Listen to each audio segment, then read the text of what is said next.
Hello everybody and welcome to another episode of the Outside Insider podcast here on Philly Sports Network with myself, Liam Jenkins. This is the show where we recap all things Eagles from the last 7 days and of course preview what's to come as well. But before we get into the show, if this is your first time listening, if you are not subscribed on Apple Podcasts or iTunes, this is your time. I don't know, maybe you're listening to this on YouTube, maybe you're in your friend's car, okay, and you've given your friend the aux cable, and instead of putting on that new bop, or a bit of Migos, or a bit of Drake, they've put on this show, and you're now listening to me going, John, what are you doing, man? Come on, we've got a big night out. We don't need to be listening to Eagles rants from a British guy. If that's the case, if you're in any of those situations, there is a link in the description on YouTube and Spreaker and on our website, which takes you straight to Apple Podcasts. It is free to do. It costs you absolutely nothing, takes 10 seconds of your time.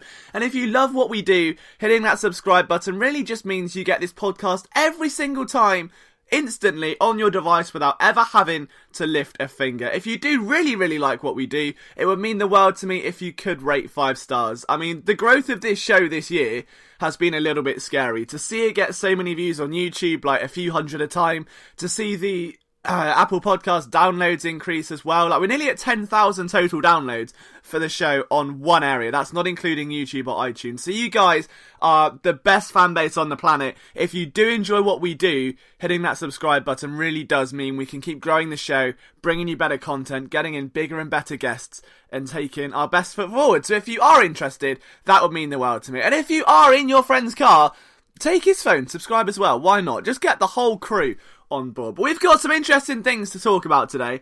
And if you haven't listened to Monday's show, the podcast earlier this week where we spoke to an undrafted free agent about what it takes to go undrafted and what that next 12 months is like. Do you sign on with a team? How do you go about workouts? Do you have to work a full-time job? Do you have to leave the NFL dream at the door? That's a really interesting show if you've not listened to that before, so please go and check it out. But if you're here for Eagles content, now we roll up our sleeves. Because now things get very, very interesting. For about the past 3 weeks, we've been preaching that, every Eagles game from now on is a must-win. That their backs are to the wall. That this is the World Championship winning Philadelphia Eagles. And you look at what they've done over the last 3 weeks, where they choke a 17-0 lead to the Panthers, they beat the Jags in London, and all of a sudden, when they do that, they're at .500 going into the bye. Everyone's happy. Because, hey, a game against Dallas, that's nothing, right? What have the Cowboys ever done to anyone ever? Apart from, win playoffs before I was born, but that's not the point. The Cowboys came into that game with a 1-3 away record. No, sorry, I beg your pardon. No, they were 0-4. 0-4 on the road. Dallas Cowboys. They're going to Lincoln Financial Field. And somehow beat the Eagles. Now, I've taken a week, since that game. I've taken 5 days to go through the analysis, to look at the offense and the defense, and you've had 2 film room videos, you lucky little fan base. And no one has a clue what's going on with this team. If you're listening to this show now on YouTube, you've got access to a comment section. If I ask you what's wrong with the Eagles and you type out your first response, everyone's going to have something different. It might be the offense, it might be the defense, it might be Peterson, it might be Carson Wentz isn't clutch, it might be anything. But it's not like you can go, they're not converting on third down, because here's a spoiler alert. Their third down success rate is down just 0.5%. I don't know why I've just gone fully ASMR there. Maybe I should just third down. No, okay, this is weird. We're not going that far just yet. But I charted the offense from 2016, 17 and where we are now. Third down success rate, 0.5% less. That really doesn't matter. What is 0.5%? Yards per play, which for sports bettors may be the most important, metric you use. That's exactly the same as it was last year. The one change is the turnover margin. Instead of being plus 0.6, they're minus 0.7. Because every game bar one, Carson Wentz is now fumbled, the defensive backs can't get any sort of turnovers, and the team are rushing the ball 6% less. but their time of possession stays the same. None of it correlates. It's not like we can draw all of those situations and say, hey, this team is better or worse for that reason. And especially with that Cowboys game, because the Eagles looked, I say, so good. I mean, let's be honest, Carson Wentz caught his own pass. But for the most part, they did look good against the Jags. And what I put that down to as to what happened against Dallas is, if you have a good week, if you have a great week at work, or you get a promotion, or something really good happens, and you go out on Saturday night, and you have a celebration, you drink a little bit too much, you get home, and if you're like me, you get on FaceTime at 1 a.m. and spill a pot noodle all over your bed, because that's how us smooth guys roll. Just putting that one out there. But the point is, you go hard on the Saturday to, work hard and take off some of that stress. You've worked really hard for that achievement, you deserve it. And then you get to Monday, and you know you've had a massive week the week before. You know you've achieved so much, so you take the foot off the gas. You're not as intense as you are on a Monday as you are on a Friday. I mean, I would like to say that's wrong, but for most people in most strands of work, Mondays aren't the best thing in the world. And that's what I would like in this game too. The Eagles came out of London fired up with what should have been a road crowd actually being a home crowd. They fly back to Philadelphia, some at different times. A lot of people knew this, but the whole team didn't fly back together. There were a handful of players, I don't know how many, but I believe it was below double digits, Nick Foles was one of them, who stayed or travelled separately away from the team. Maybe they wanted to soak up London for a bit more, maybe they had family out here, me. Maybe they, bought their family out here, maybe they just wanted to have a little holiday, it's a bye week. What do you do then? You're chilling out, you're relaxing, it's time away, you then come in, and I think that the importance of that matchup, at least in a media perspective, was largely downplayed.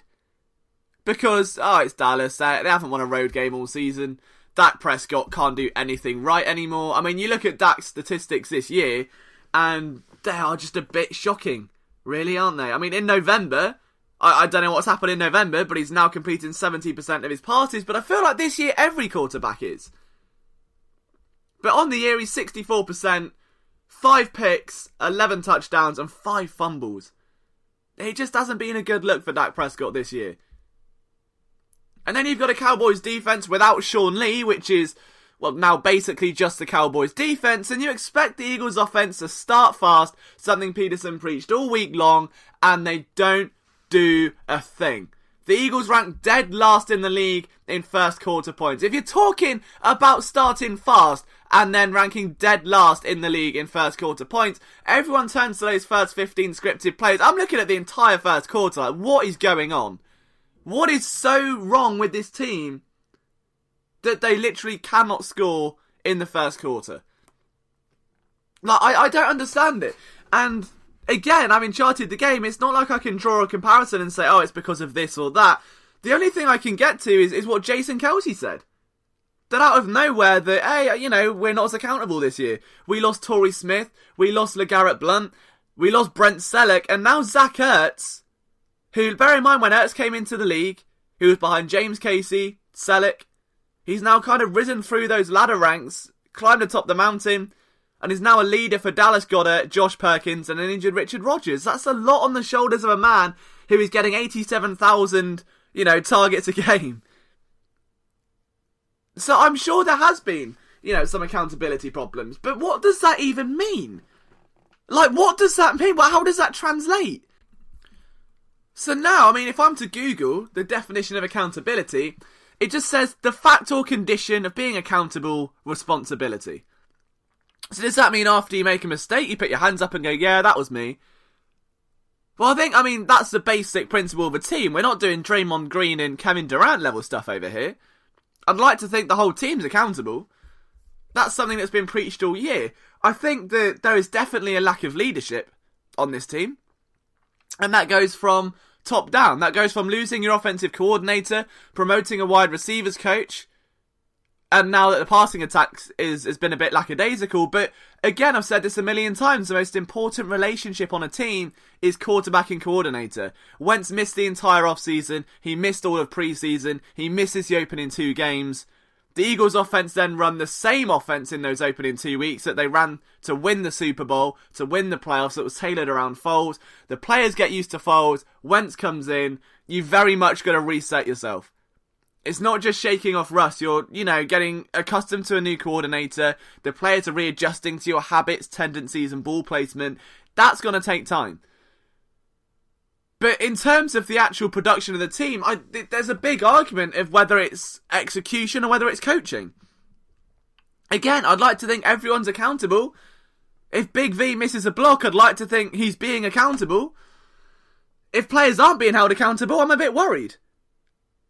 But what is going on? Like, no one can put a finger on what's going wrong with this team because there are so many minute details. It's Ertz chipping too long. It's a player running a little bit out of time. It's Jeffrey stopping at the end of his route in the end zone. It's Aguilar not getting into the end zone as quickly on that game-deciding play against Dallas. It's the ball placement. It could be the defense. It could be missed tackles.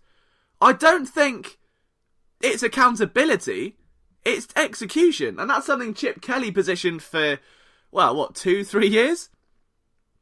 But how do you change that? How do you get someone that is, not giving up? Maybe that's not right to say. I think the players are giving 100%. How do you get someone that's not performing to how you know they could be performing and switch that round? Yeah, it's like being in a relationship. Yeah, I think a lot of arguments on that front cause from being accountable. People these days, I say people these days, but I'm sure there are some people where you fall out with someone, be it a friend or spouse, partner, whoever, and you know they're in the wrong and they won't admit it because it's like a stubbornness. And then that in itself causes more arguments. I don't think that's the level of accountability we're talking about. It's not people holding hands up going, yeah, well, I messed up there, because then you've messed up another 87 times this season. What the problem is how you rectify that. It's recognising an error and moving on from it. And the fact is, this Eagles offense aren't. And that starts at the top. The Eagles aren't running the ball. Carson Wentz is passing 44 times. 32 passes out of 44, brilliant. Carson Wentz is playing at an extremely high level. They're not running the ball. And you've got Josh Adams, who is averaging more yards per carry than anyone, isn't getting snaps. He runs 7 times for 47 yards. And the problem when you're not running the ball is that you're very one-dimensional. Teams aren't stacking the box now because they know the run's not coming. Wendell Smallwood isn't going to do anything. He's had one 15-yard rush all year. I could have one 15-yard rush all year, and my 40-yard dash time was 5.3 seconds. I don't remember it. I'm not bitter. Definitely haven't slept on that. But I got a 38-inch vertical, so I mean, there's that, I suppose. Moving back onto conversation, but there is like a negligence to change what's going on.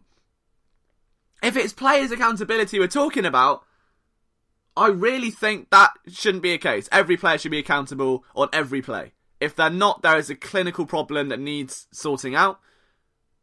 But if the coaches are going to run the same thing, if Jim Schwartz is going to revert to his picket defense over and over again, if Doug Peterson isn't going to run the ball, or even worse, let Josh Adams take off for a huge play, take him out of the game, and on 4th and short drop him in, the defense know what's coming. You're better than that. You've been a coach for 3 years in this league. You've coordinated Kansas City for an extra 2. Come on. Something with this Eagles offense isn't right. Whether the league has caught up to Peterson's offense or not, I don't know. And that will be something I genuinely fear, because if you think back to that playoff run, they changed the offense for Nick Foles. They looked at what worked in Chip Kelly's system, what worked with the Rams, what worked in college, all this other stuff. It was Peterson's decision to go back and look what works. And they shook it up. And teams haven't seen those looks for quite some time because Nick Foles hadn't until that point been relevant for quite some time. But now you have Carson Wentz back in, who at this point has 2 years worth of tape on him. At this point it is nearly 3.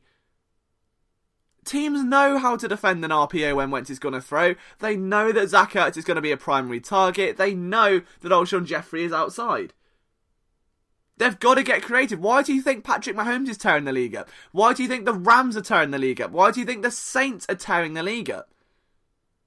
Because the Saints are using a quarterback as everything else. Taysom Hill's out there catching balls, running routes, Blocking, I think he's on special teams probably. I think he's been the offensive coordinator. He's actually been the GM for a few plays. The Rams are doing the same thing.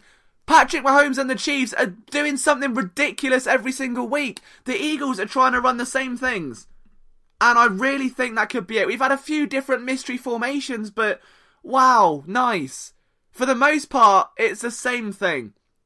And you can't run an offense designed like that when you don't have the players there to execute. And that's where the accountability comes in.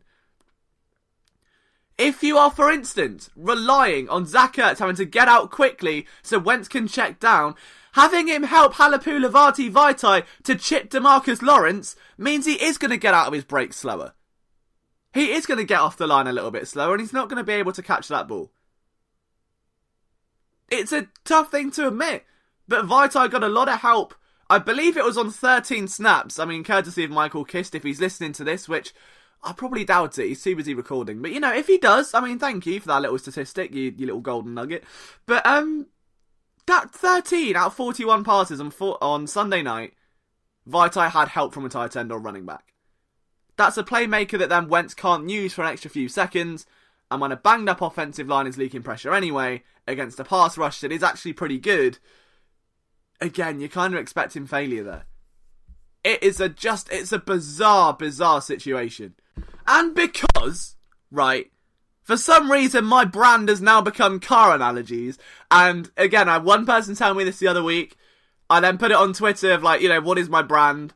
For some reason, it's become a meme / brand / whatever you want to call it. But we need a car analogy for this, and the only way I could possibly put this into understandable terms would be to use a lovely old car. Again, how it doesn't. If you have a standard car, we're the Ford Mondeo, right? A classic Ford Mondeo, and that car all of a sudden, someone comes in overnight and they take out the engine, put a new one in, take out the fuel tank. I'm not really good with cars. Take out the carburetor, the carb. Take that out, put a new one in. Take out the handbrakes, take out the pedals, the gears, right? And then replace it all around. And you try and drive that same road to work, you're probably going to have a few misfires along the way. The car's not going to run as smoothly as it did because you've got all these interchanged parts that maybe they've been used in Volkswagens. So, there's that. Now, I think that would be the best way I can kind of sum up what's happened to the Eagles' offense. I don't think... Okay, I kind of do think it's a bit coaching because Peterson has to do more to shake this up. You've got to realise what's working and what's not. And this feels so sans 2016, does it not? Think back to 2016, just for a minute, okay? Cast your minds back to the glory days of summer 16, where everything was lovely. Sam Bradford was a quarterback who was very stroppy and got traded, and Carson Wentz took to the field. What a lovely time it was to be an Eagles fan. A new era was upon the team. Do you know how that season went? When Darren Sproles would go from leading the team in rushing yards one week to doing nothing the next. When Wendell Smallwood would have 79 yards against Pittsburgh and then nothing for the next few. When a team would lose 24-23 to Detroit, 27-20 to Washington, 28-23 to New York. And then another 2-1 possession losses. It's the same thing. You have got a good team with a good quarterback with no rushing attack and receivers who now are either being, I guess, used in blocking or not being able to just get open and make explosive plays. The Eagles are getting down the field. It's when they get to the red zone where they have the problems. And when we look at red zone percentage, even that's gone up since 2016. When the whole band got together, Boyzone got together of Peterson and Frank Reich and Mike Groh was a receivers coach and John DeFilippo was there tickling Carson Wentz's little ginger beard. He doesn't have a beard, does he? I think he did for a bit. Their red zone percentage in 2016 was 49%. That rose to 64 1 year later. It's back down to 55. Still better than 2016. I genuinely don't know what you do with this Eagles offense. Like, if you're Doug Peterson now, you have tried everything. It's like you're trying to salvage a relationship, and you've gone from every angle possible. You have played hard to get. You have been a lapdog. You have been taken to dates, to dinner. You've bought hotels. You've done everything you can possibly think of, and still the results stay the same. You have gone from going, there is no pressure on this team now because we lost Lamau, to there is all the pressure, the target's on our backs, lol, to, do you know what, there's a bit of pressure, but you know, it's accountability, I've got to look myself in the mirror, to listening to She Will Be Loved by Maroon 5 and reminiscing about the Super Bowl season. I don't know what more Doug Peterson can do. 1 minute the past is behind us and at the Super Bowl doesn't matter and we're a new team and we've got to be energised. The next minute you're coming out with a massive banner in the Novacare bubble saying ownership with the Lombardi trophy on it. Like, god damn, it's just, I don't know what more that man can do. I really don't. It's a tough spot now for this Eagles offence. And I've tried to rant so many different aspects. I haven't even touched on the defence yet. I'm a little bit lost for words at this stage because it doesn't matter how you analyse it, how you chart it, if you want to look at personnel groupings or anything like that. There just doesn't seem to be an answer. This team's just misfiring. Every play, a player misses a route, he doesn't make a catch. And now we're getting the worms come out of the woodwork with, the Eagles have the most drops on third down. Lovely! We're back to that again, are we? We're back to 2016 with Dorial Green-Beckham playing Fortnite. He didn't play Fortnite, I wasn't out then. The point is, like, why are we back there? Why are we now looking at this team going, oh, well, there must be something, we'll blame the drops. We'll blame, is there a really niche stat? Is there a niche problem there we can look at for drops on the, there we go, look, they'll have more drops than anyone on third down. Good, there we go. That'll shut them all up. It's a strange situation. And now, this Eagles team has to get into a shootout with the Saints, who just dropped 50 on the Bengals and averaged 40 a game. God damn, what a weekend this is going to be. Like, I can see the Eagles either getting fired up and coming out on all guns blazing, firing like they never have before, or they're going to get absolutely smoked. They can't even start a fart. I meant, They can't start fast at home. They can't start a fart at home, is what we've learned. But I don't understand how you're going to get turnovers against a quarterback that's literally completing 77% of his passes this month. I don't know how you're going to move the chains against that defence when you can't score against the Cowboys. I really don't know what Peterson is meant to do here. Again, if you're new around here, don't forget, make sure you're hitting that subscribe button. If you're not subscribed on YouTube, do that. If you're already subscribed to the podcast, rate it 5 stars. Leave me a little poem. Leave me a review letting me know how you like it. Because again, we need you guys if we're going to grow this show and get some cool media partnerships and giveaways and guests and all the rest of it. We need your help. So if you love me screaming about the Eagles and talking about cars and, you know, feelings related problems, then this is the show for you. Make sure you're hitting that subscribe button. But since I know how much you guys apparently love my analogies, I mean, that's the only reason, let's be honest, that you listen to this show, right? I mean, why not? Do you know what I was thinking the other day as well? That this show has actually gone so far. We're 5 seasons in, which is really 4 years, because there was 2 seasons in 1 year. I got a bit crazy one time. But, you know, if I went back and listened to 19-year-old Liam's first podcast, you think my voice is high now? I mean, God, you would have a lot of fun listening to me going, Sam Bradford!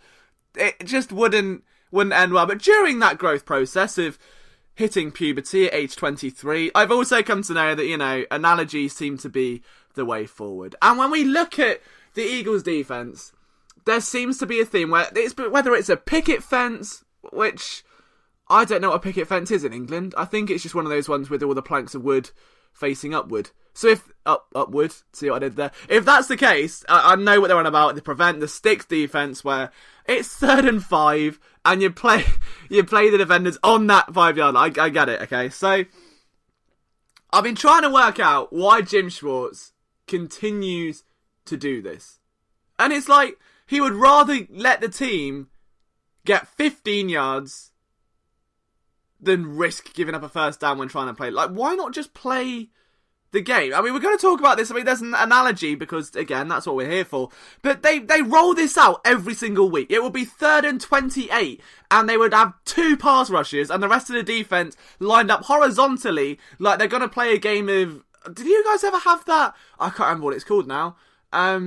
Bulldog? British? It's British Bulldog. Basically, you've got one guy in the middle, the rest of your class has to run past him, and if he tackles you, you join him in the middle of the next round. That's basically what that defense is. But it just doesn't make any sense. Ever. Because all teams do is throw underneath, and then get as close as possible, gain an extra 10 yards on the punt, or do a Dallas and sneak it in anyway. And Jim Schwartz says, well, we haven't given up a first down. No, but you've given up a fourth where you converted a first, and you've surrendered at least 20 yards worth of field position on a punt several times. So, I mean, what purpose does it serve? And the only thing I can honestly relate it to is, and this, if we're playing Liam's podcast bingo, where we've had a car analogy, we've had a little bit of sass, we've had a bit of an emotional thank you. We're going to go now with the feelings ones, because you know what? We're all sad boys in 2018, right? This is what we do. But it is like being in a situation where you both have feelings for each other. Me and you, gentle listener. And I don't want a relationship. I'm like, you know what? It's not the right time, so cool. But instead of living as normal and just accepting that, taking the L and just staying friends, or knowing that both those feelings aren't going anywhere, I withdraw everything I can from you, just pull away, fingers in the ears, la la la la, pretend it doesn't exist.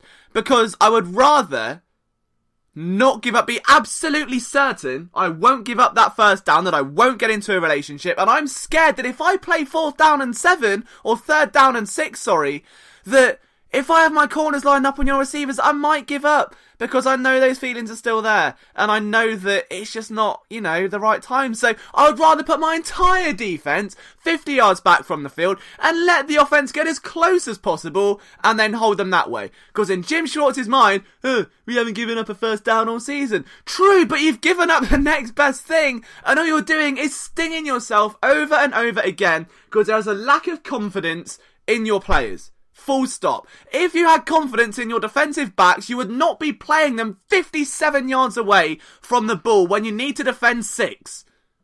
You wouldn't put them on the chains, you just let them go up and make a play. The Cowboys didn't convert in that situation all night until that point. And you're just gonna you're just giving them a free pass to try.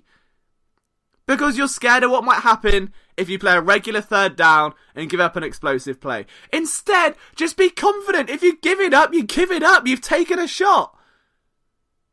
And again, back to that analogy, it's the same sort of thing. That you get so scared of being in a spot where you're vulnerable, or that it's not the right time, or you don't feel ready to give up that kind of play, you would rather pull away everything else and accept that you're going to give up a lot more than just playing it normal, living as normal, and working through it. Or just like looking at a different solution. And that's exactly what that comes down to. It is just a fear of a lack of trust in the players. That the players aren't going to go out there and get the job done. I don't know, maybe if you open up in that relationship, you'll be vulnerable, blah, blah, blah, blah. But Jim Schwartz will do this every single game. That you'll get that close, you have a big first down, a big second down, it's a long 3rd down, the defense momentum is at its highest. The chances of that backfiring are so low, the chances of that relationship ending terribly are so low because the defense is playing that well, but you're still scared of the ultimate tragedy, so you move everyone back and just let the Cowboys get as close. I don't get it, I really don't understand the Pickett defense. Although the next time that this situation comes up in a different scenario, tell a girl, don't play me with a Pickett defense. See what she said. Could you imagine that? Could you imagine, that a girl's playing a bit hard to get, or, she's cutting off contact from you, and you go, right, stop playing sticks coverage right now. Get down here. Get in man cut. Press me at the line of scrimmage. Like, could you imagine? Please let me know if that ever happens. But that's all I'm going to say on the Jim Schwartz defense, because I really don't know how else to word it. It's just abysmal. It's the same thing. And it's a lack of trust, as I said, in the playmakers outside, which I understand, because now you're without your 2 starters, but in the weeks before, there was no excuse. Why are you allowing a team to run up 15 yards when they need 16? Why can't you just play your regular defense? Surely for the defensive player, that's got to be a severe warning sign. Like, hang on a minute, what's going on here? Hello, something's not quite right. I'm a little bit weirded out. You've been a bit odd there. Why can't I just go and line up against that man? But that's what we're going to talk about in terms of the defense, because we're just going to end up in some very weird comparative scenario. But we're going to have a new part of the show now, and this was the most impulsive thing maybe not I've ever done. I think the most impulsive thing I've ever done was probably... I don't know now. Let's have a little think. Most impulsive thing I've ever done. Actually, it's probably just going outside, if I'm honest. I mean, my decision-making skills are kind of like a squirrel crossing the road. It just happens. I just go out every day. Whatever happens, happens. I'm not a very good impulsive thinker because every decision just ends horrifically. But it could be worse. I would rather be impulsive than not impulsive. So anyway, instead of being conservative, as you may have learned, I'm a very impulsive, act on my feelings, act on my instinct type of guy. And, for better or worse, here we are, 5 seasons into a podcast, talking about squirrels crossing the road. So that's always a good start. But the most impulsive thing in recent memory was I wanted to start a series with you. And this is going to be called Thank You Next. And the reason for that is I'm going to have a weekly segment where I take your questions from twitter.com, which for some reason that's become a meme now, and just answer them. But the rule is I'm not allowed to spend more than 30 seconds per question. Hence the term, it's a quick response, thank you, next question, we're going to do that. And it's a little shout out to Ariana Grande as well, because I'm sure she is a big fan of the Outsider Insider podcast. I mean, why wouldn't she be? Die-hard Eagles fan. So, the first question that we've got today on Thank You Next is, what's the window for Peterson's eventual firing if this season continues to get worse as well as next season? Should his tenure end early? Everyone talked about Foles catching lightning in a bottle. What about coaches? Seems like Peterson last year as well. That was from 20 MUFC08. So thank you for the question. I've got 30 seconds from now.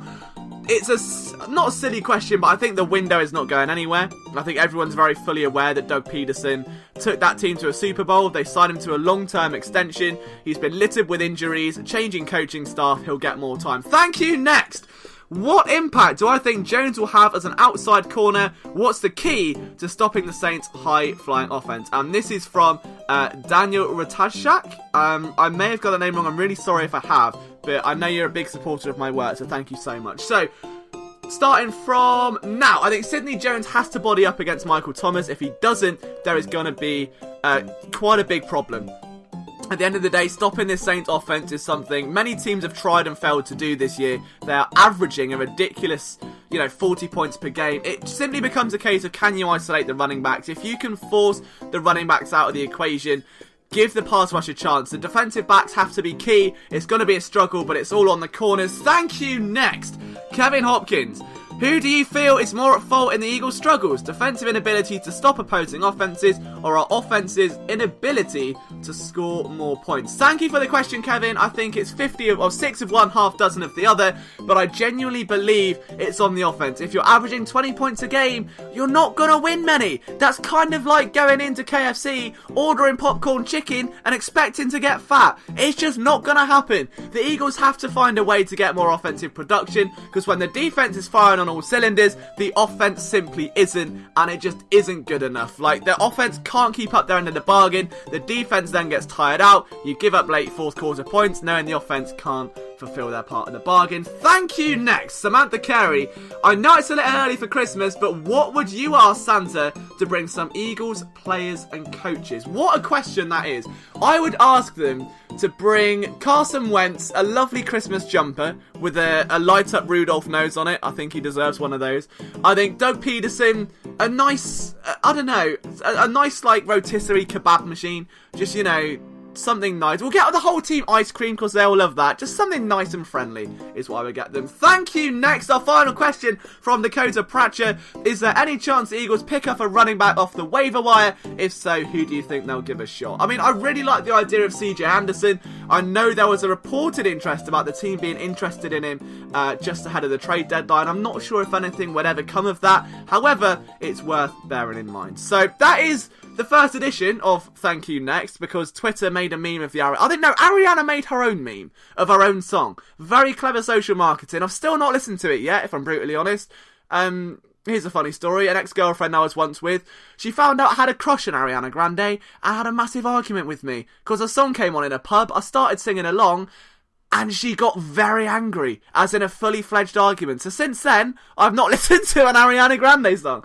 But hence, we're going to bring it back into the podcast. My love for Ariana will rekindle before our very eyes. But I think, guys, that is the end of the Outside Insider podcast. If you want to contribute to next week's episode, all you've got to do, tweet me at LiamJenkins21 or follow us on the other Twitter for Philly Sports Network at Philadelphia SN. Thank you so much for listening to this podcast. I can't put into words how much it means to me, but if you are new around here, if you like what we're doing, I can't tell you how much it really does help us by hitting that subscribe button on Apple Podcasts, rating it 5 stars. If we could get in the charts one day, I mean, not with Ariana Grande, I meant like the podcast charts, that'd be great. So if you could honestly rate it 5 stars, leave a like if you're on YouTube, hit subscribe, leave a comment as well. I love you all. Thank you so much. We'll see you for another episode very soon.